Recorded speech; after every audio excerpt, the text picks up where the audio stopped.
Assalamualaikum warahmatullahi wabarakatuh. Perkenalkan, nama saya Bintang Rinjani. Saya berasal dari kelas 12 RPLC. Di sini saya akan membahas tentang normalisasi database. Materi yang akan saya bahas yaitu definisi normalisasi database, tujuan normalisasi database seperti apa yang akan dinormalisasikan, tahapan normalisasi, pentingnya normalisasi dan jenis normalisasi data.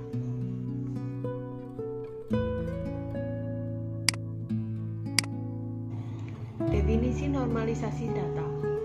Normalisasi merupakan sebuah teknik logical design dalam sebuah basis data yang mengelompokkan atribut dari berbagai entitas dalam suatu relasi sehingga membentuk struktur relasi yang baik atau tanpa redundansi atau pengulangan data, serta sebagian besar ambiguity bisa dihilangkan.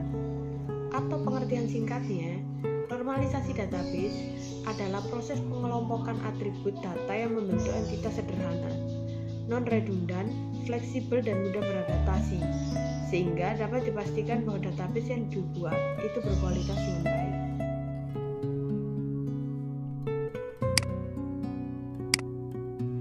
Tujuan normalisasi database.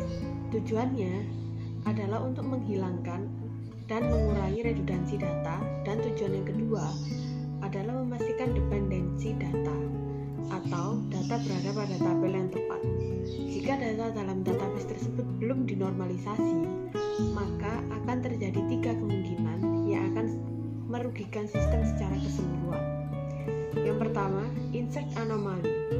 Situasi di mana tidak memungkinkan memasukkan beberapa jenis data secara langsung di dalam database. Yang kedua, delete anomaly.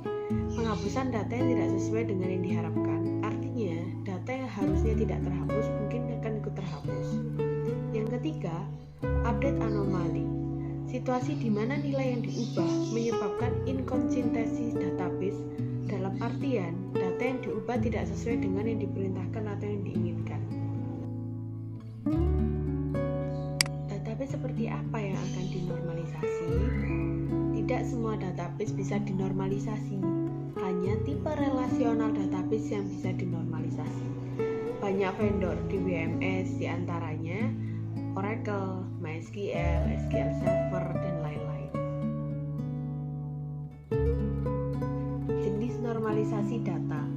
Dalam ilmu basis data, ada setidaknya 9 bentuk normalisasi yang ada, yaitu bentuk normal pertama, kedua, ketiga, keempat, kelima, dan keenam, lalu EKNF, BCNF, DKNF.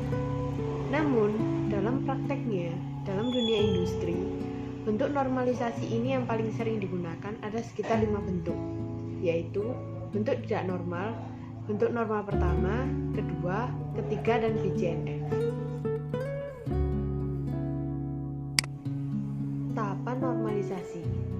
Yang pertama, bentuk tidak normal atau anormalis.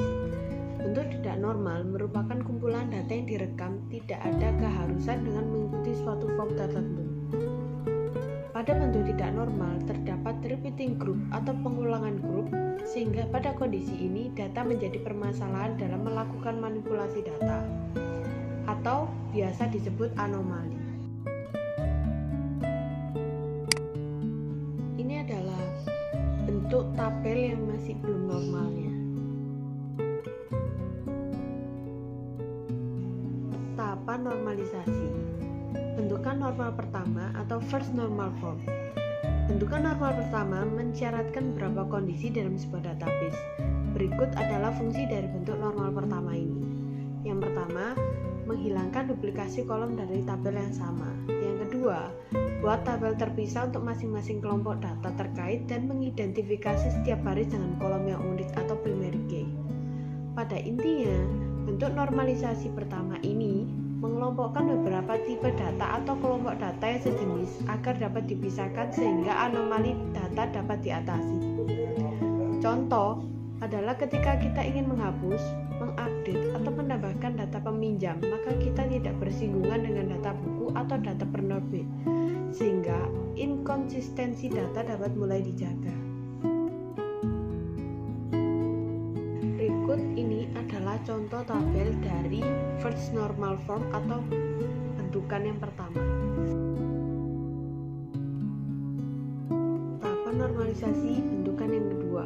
Syarat untuk menerapkan normalisasi bentuk kedua ini adalah data telah dibentuk dalam bentuk pertama. Berikut adalah beberapa fungsi normalisasi bentukan yang kedua. 1.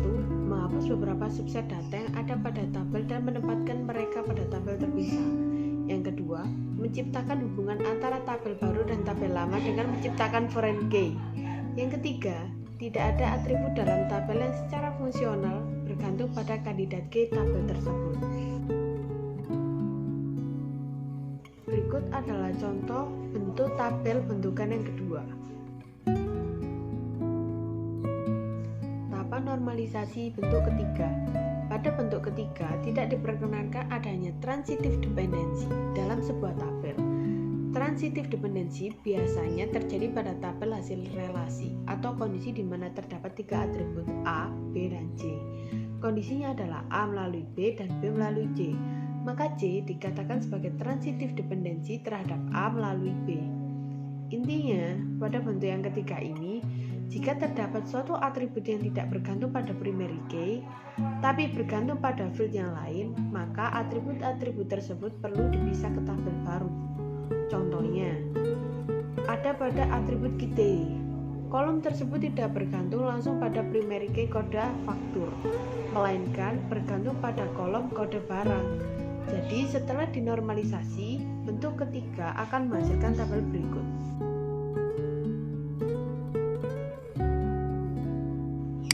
Seperti ini tabel bentukan yang ketiga. Dari gambar tabel di atas dapat dilihat pada tahap normalisasi bentuk ketiga menghasilkan satu tabel baru dari hasil pemecahan tabel transaksi, yaitu tabel detail barang yang isinya menampung barang-barang yang dibeli. Kolom harga pada tabel detail barang digunakan untuk menyimpan harga barang pada saat proses transaksi. Jadi, meskipun kolom harga pada tabel barang berubah atau naik turun, harga barang yang ada pada tabel detail barang tidak ikut berubah atau fix. Bayangkan jika kita tidak menambahkan kolom harga pada tabel detail barang, maka terjadi total invoice dari transaksi akan berubah seiring berubahnya harga barang. Tahapan normalisasi BCNF merupakan sebuah teknik normalisasi database yang sering disebut dengan bentukan 3,5, memiliki hubungan yang sangat erat dengan bentuk 3. Pada dasarnya adalah untuk menghandle anomali dan overlooping yang tidak dapat dihandle dalam bentuk ketiga. Normalisasi database bentuk ini tergantung dari kasus yang disediakan. Tidak semua tabel wajib dinormalisasi dalam bentuk BCNF.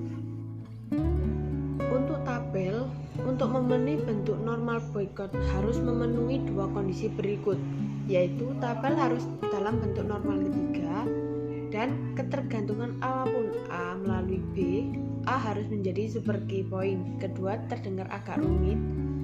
Dengan kata sederhana itu berarti bahwa untuk ketergantungan A melalui B, A tidak dapat menjadi atribut non-prima jika B adalah atribut utama. Yang terakhir, saya menambahkan pentingnya normalisasi. Suatu rancangan database disebut buruk jika data yang sama tersimpan di beberapa tempat, file atau record.